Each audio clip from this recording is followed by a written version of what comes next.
thank you so much, Mark, for making time to talk to us and share your memories about Leo Rudnytsky.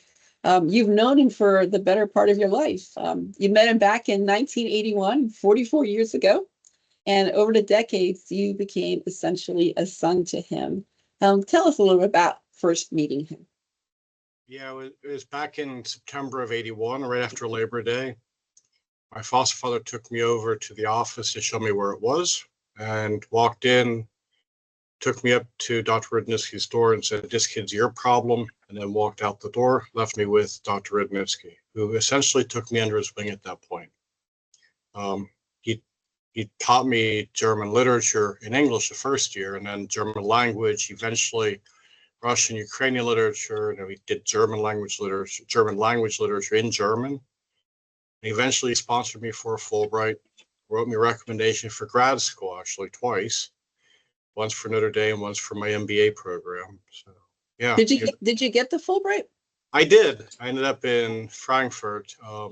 And if you get the Festschrift or see the Festschrift, the article I have in there is based on the research I did in 1988, based on the Fulbright on Maria Louisa Koschnitz and her radio plays and the politics of her radio plays. So nice. Yeah, seems like a long time ago. It's actually interesting to see you at an office at LaSalle University. And as I look at your background, it looks very similar to the, let's say, organizational style of Leo Rudnytsky. Very similar office aesthetic. Yeah, very much so, actually. And when I was a young student, Dr. Rudnytsky would call me into the office and say, "Hey, kid, help me find this book." I hate looking for stuff. I remember thinking, when I get to that age, I'll have everything well organized. Yesterday, a student came into my office and we were talking, and I said, "Yeah, I have this book."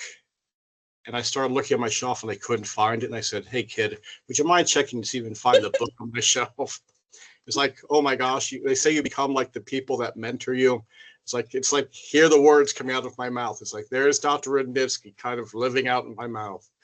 So yeah, it's like, I can't believe it. And when I look at my desk, it's like, oh my gosh, I didn't ever want to have a desk that's quite as cluttered as this desk, but it sometimes mine's, it happens.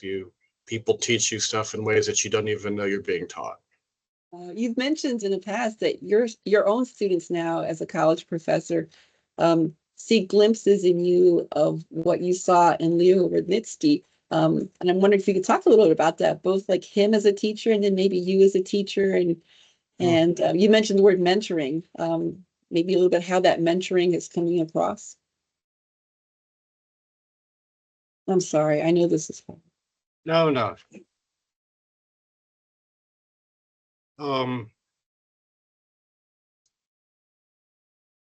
What shows up a lot, first of all, is your dad taught me that, and he lived it out on we would call it like the classroom floor, but really he treated it like a stage, like a performer treats the stage as a stage. Dr. Rudnytsky had a way of inspiring us and keeping us intrigued through his jokes, through his change of voice, through making sure that we were always more than just students. We were involved in an active drama on the stage of the classroom. So everybody came to life. Faust came to life. Mephistopheles was right there with us. Mother Courage was there in the classroom with us. So I try to do the same thing in my classroom. I teach political science. I don't teach literature. Although this semester I am. I'm actually teaching essentially a first-year seminar, which we're covering books like One Day of Life, Ivan Denisovich, The Cross by Mikhail Rudeko, and then The Cathedral by Hunchad. Wow. I'm introducing I did this with Notre Dame kids as well. Books that are great pieces of literature and they would not otherwise read.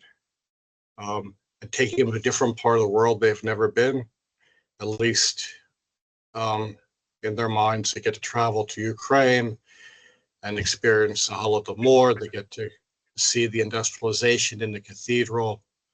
I'm also pulling a book from Soviet literature called The Farewell to Matyota, which they do a compare and contrast between the cathedral and Farewell to Matyota, where industrialization, urbanization decides to wipe out a village on a river in Siberia. So the kids have a broad comparison, which is really what Dr. Rudnytsky was doing with us, comparative literature. Where do ideas cross literature? But when it comes to political science stuff, it's really just keeping kids, use your dad's method to keep kids engaged. But classroom teaching, and this is very Lassallean, doesn't end when you walk out the classroom door. It means looking at after the kids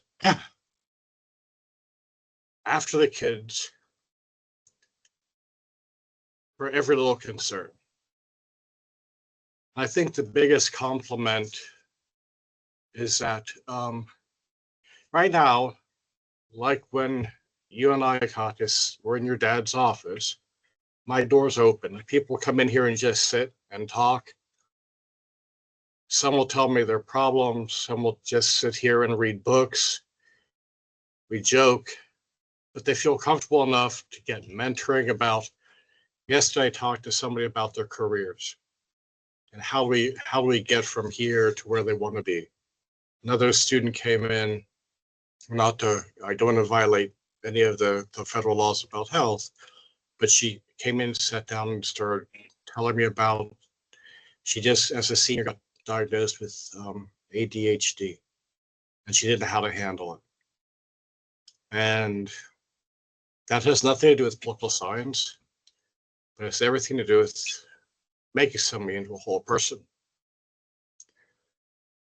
So that's what we do. That's very Lassallean, it's very Dr. Rudnytsky. It's not surprising that he did his undergrad here and then came back to teach. I too did my undergrad here, went away for a long time, and then came back here to teach. And it's very much what he taught us. It's giving back. And I think it's something that even my students out at Notre Dame, first semester teaching, I was given essentially a first year seminar out there too. We read about the same books there as we did here, or as we're doing here. And I'd never taught before. I just did what I thought Dr. Rudnytsky would do. So at the end of the classroom, we ended up having a class picnic out on I think what was essentially the intramural football field. And the students gave me a gift, probably from Hallmark, but it had a little motto on it: to teach is to touch a life forever. And that's kind of what Dr. Rudnytsky did as a teacher. I mean, it was 44 years ago, but the memories are still very vivid about what I learned both in the classroom and out of the classroom. I mean, we feed our children here. And again, we treat our kids like, our students like our children. We make sure they're fed. We make sure that they know how to get to healthcare. We are their ad hoc parents, kind of like Dr. Rudnytsky did with me. So, but when it comes to politics, it hasn't gone past me that even when I was in my other profession, what Dr. Rudnytsky taught me, I remember sitting in a square in Bydgoszcz, Poland. And it was 2012, 2013. And in the distance from where I was sitting was what used to be a Catholic church where the Nazis had murdered a bunch of Catholic priests for standing up to the Nazis. To the left was what used to be a Jewish synagogue, which had been cleared out. And then I could see in the forward, not far from where the church was, a police station, which during the Soviet period had been used to interrogate Polish workers during the Solidarity crisis. And here I am sitting in this square, having a cup of coffee, and at the time there's a Billy Joel concert going on off to my left. It wasn't live; it's just people playing Billy Joel, an imitation band. I thought, wow, what I got from Dr. Rudnytsky, and then naturally his colleagues, Dr. Blumenthal, Dr. Profecki, made this all possible. I sit here and understand, right, and Dr. Labunka too. I understand what's going on here in a way that nobody else could understand.